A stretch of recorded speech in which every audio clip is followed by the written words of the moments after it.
Insentif, menurut pandangan dari Anda, Pak Haryadi, insentif apakah ataupun insentif pemerintah apa saja yang kiranya juga dibutuhkan untuk mendorong daya beli masyarakat dan meningkatkan kinerja industri di sektor real?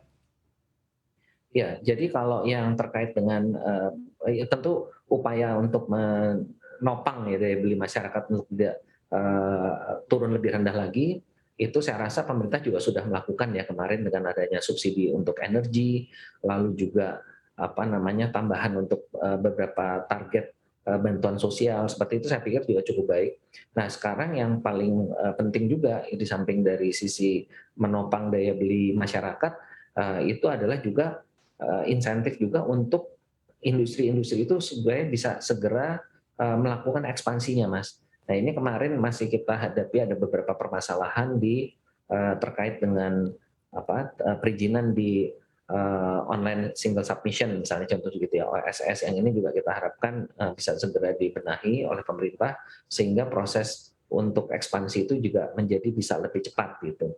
Lalu hal lain yang juga kami perhatikan juga adalah menyangkut insentif untuk UMKM. Nah, insentif UMKM ini memang sudah diberikan, namun demikian perlu dicermati juga untuk perluasan pasarnya. Untuk perluasan pasar dalam arti kata dukungan yang sungguh-sungguh seperti contohnya adalah Pak Presiden sudah pernah menyampaikan kan bahwa ada 400 triliun dana APBN yang sebetulnya bisa menjadi porsinya UMKM. Nah, seperti ini juga saya pikir harus segera direalisasikan supaya ini juga bisa menopang pertumbuhan UMKM kita yang kebetulan mereka adalah jumlahnya besar. Jadi mungkin bisa diambil 100 sampai 200 jenis Mas yang dibutuhkan dalam belanja negara yang itu memang betul-betul diperuntukkan untuk UMKM. Dan ini ada langkah-langkah yang saya pikir harus juga dilakukan secara strategis oleh pemerintah untuk memperluas topangan daripada pertumbuhan ekonomi kita khususnya di kelompok UMKM. Oke, baik. Pak Haryadi, Anda kita bicara insentif juga begitu ya, kira-kira menurut pandangan dari Anda insentif ini dibutuhkannya hingga kapan sih Pak? Apakah memang hingga tahun ini saja atau masih berpotensi untuk dilanjutkan di tahun depan? Tentunya harus dilihat situasi nanti perkembangannya Mas ya. Kalau kita melihat kondisi ini, memang kita perlu mempertahankan insentif-insentif ini paling tidak sampai dengan kuartal pertama tahun depan. Gitu. Jadi setelah kita melihat nanti, tentunya kita harapkan evaluasi itu akan dilakukan di tahun depan di kuartal pertama, sehingga apakah nanti insentifnya akan dikurangi atau sudah dikembalikan kepada porsi normal, itu nanti saya rasa perlu waktu sampai kuartal pertama tahun depan.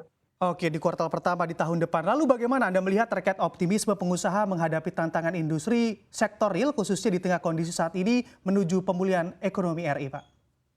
Kalau sekarang itu optimismenya jauh lebih tinggi, Mas. Jauh lebih tinggi dibandingkan dengan saat kita pandemi. Kalau pandemi itu kita betul-betul tidak tahu gitu kapan ujungnya gitu ya. Kira-kira kapan berakhir kan kita tidak tahu. Tapi kalau sekarang dengan memperhatikan walaupun kondisi COVID-nya belum sama sekali hilang ya, tapi kita sudah bisa melihat trennya itu sangat positif. Artinya kegiatan ekonomi kita sudah bisa menuju kepada kapasitas normal. Ini yang sebetulnya kami syukuri juga ya. Artinya ini menjadi bekal juga kita untuk bisa melakukan perencanaan yang lebih baik dibandingkan dengan sebelumnya pada saat kita pandemi.